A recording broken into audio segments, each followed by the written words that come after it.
गीता को जन्म से ही एक चीज उसके परिवार से मिली थी और वो थी जिम्मेदारी। बेटा गीता, बाजार से ब्रेड लेकर आ जा। तेरे छोटे भाई बहन को भूख लगने का समय हो रहा है।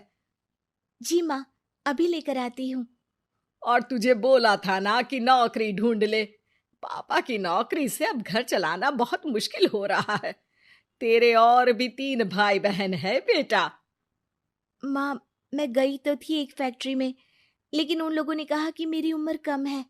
ओहो, तो किसी और दुकान में देख ले या फिर कपड़े सिल लिया कर। लेकिन अब बेटा। हाँ माँ, मैं तुझे समझ सकती हूँ। मैं कल फिर जाऊंगी। बेटा देख ले, पिता भी बुजुर्ग हो चले हैं। मैं कभी कभी सोचती हूँ कि 4 घर का काम पकड़ लूं, लेकिन ये समाज। गीता माँ को गले लगाकर वहां से चली जाती है। धीरे धीरे वक्त गुजरता है और गीता के पिता से भी काम नहीं हो पाता है। अरे गीता की माँ, अब काम करते हुए हाथ कांपते हैं। किसी भी बच्चे की शादी नहीं हुई है। चिंता होती है, पता नहीं घर कैसे चलेगा। तभी पास की मौसी उन लोगों के घर आती है। अरे गीता की माँ, चिंता ना करो, तुम लोगों की परेशानी का हल है मेरे पास। आओ बहन, क्या हाल है? कोई खजाना मिल गया क्या? अरे खजाना ही समझो। गीता की शादी के लिए एक लड़का है। लड़का अच्छी नौकरी करता है, अपने 2 मकान है और शादी के बाद वो तुम लोगों का ख्याल भी रखेगा। ऐसा क्या देख लिया गीता में उसने जो इतना सब करने को तैयार है? अरे भाई साहब, अब आप लोगों से क्या छुपाना। लड़के की पहली बीवी का स्वर्गवास हो चुका है और 2 छोटे बच्चे भी हैं। अरे क्या बोल रही हो मौसी? नहीं नहीं, मैं ऐसी जगह अपनी गीता की शादी नहीं करूंगी। हाँ, मैं भी गीता को किसी ऐसे घर में नहीं भेजूंगा जहां 2 बच्चे पहले ही हो। देखो, गीता मेरी भी बेटी जैसी ही है। अरे लड़का बहुत ही शरीफ है, हो सकता है उसके भाग्य में गीता हो। कोई ऐब नहीं, बच्चे इतने छोटे हैं कि असली माँ और सौतेली माँ में फर्क भी नहीं समझेंगे। अरे लेकिन गीता ही क्यों? क्योंकि गीता को मैं जानती हूँ, कोई दूसरी लड़की उन बच्चों का जीवन खराब कर देगी। काफी मनाने के बाद और हालात को देखते हुए गीता की शादी गणेश के साथ हो जाती है। गीता, मैं ऑफिस जा रहा हूँ। तुम्हें कुछ चाहिए तो मैं ले आऊंगा। मुझे कुछ पैसे दे दीजिए, मैं घर जाना चाहती हूँ। अरे लेकिन बच्चे। आप बच्चों की चिंता मत करिए, वो भी नानी का घर देख लेंगे।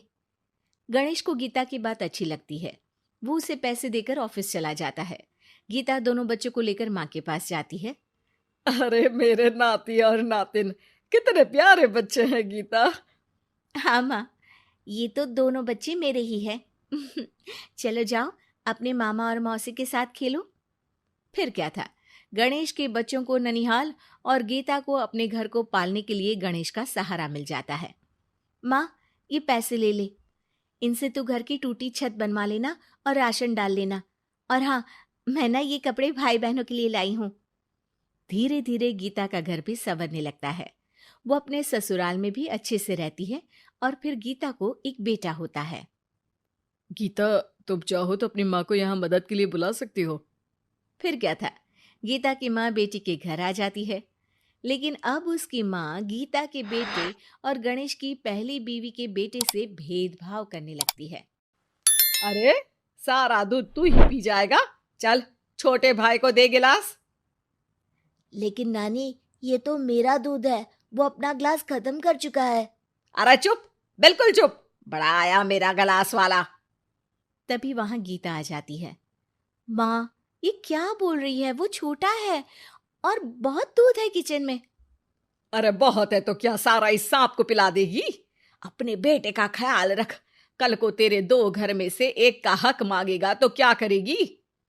माँ, तो दोनों का ही तो हक है ना प्रॉपर्टी में। अरे ना बेटा, सारा हक इस छोटे का है। तू समझती नहीं। कल को बड़ा होकर ये तेरे बेटे को जान से भी तो मार सकता है। अब माँ सारा दिन गीता को गणेश की पहली पत्नी के खिलाफ कान भरती। अब गीता भी माँ के रंग में रंग जाती है।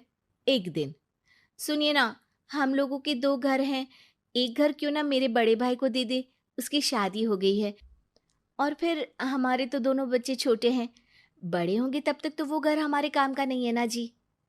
सीधा साधा गणेश क्या कहता, वो मान जाता है और फिर गीता का भाई उसके एक मकान में शिफ्ट हो जाता है। गणेश के ऑफिस जाने के बाद गीता गणेश की पहली पत्नी के बेटे से कहती है, सारा दिन खेलते रहते हो, पढ़े नहीं तो काम पर लगा दूंगी, समझे? बेटा, जो अब सौतेली माँ से सहम चुका था, एक फैक्ट्री में जाता है। साहब, कुछ काम मिलेगा?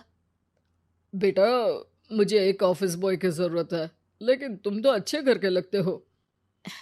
हाँ हूँ भी, लेकिन फिलहाल काम की तलाश है।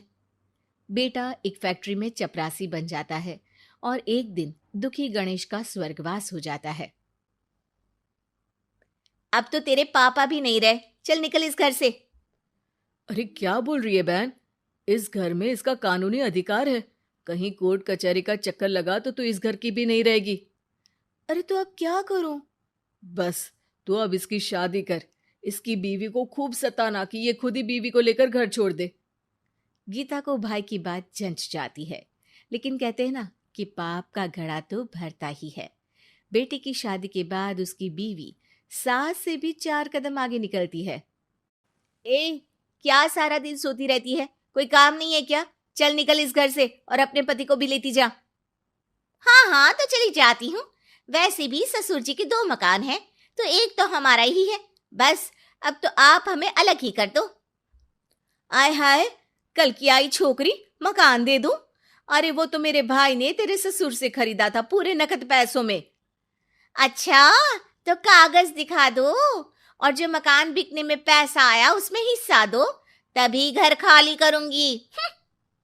सास का पारा 7वें आसमान में चढ़ जाता है, लेकिन करती भी तो क्या, ना तो उसके पास कागज थे और ना ही पैसे। और हाँ सासू माँ, वो मेरी शादी में जो भर भर के जेवर पहने थे ना आपने, वो भी इनकी असली माँ के हैं, उन जेवर पर भी मेरा अधिकार है। देखा था मैंने अपनी पहली सास के फोटो में वो गहने पहने हुई, इतनी सुंदर थी वो, कितना जच रहा था उन पर ये सब। सास तो बहू की बात सुनकर दंग रह जाती है। हे भगवान, ये तो बहुत ही तेज है, इससे पंगा लूंगी तो ना घर की रहूंगी ना गहनों की, और पैसे भी हाथ से चले गए। अब क्या था, गीता को सालों बाद उसका तोड़ मिल जाता है। अब घर में सुख शांति हो जाती है।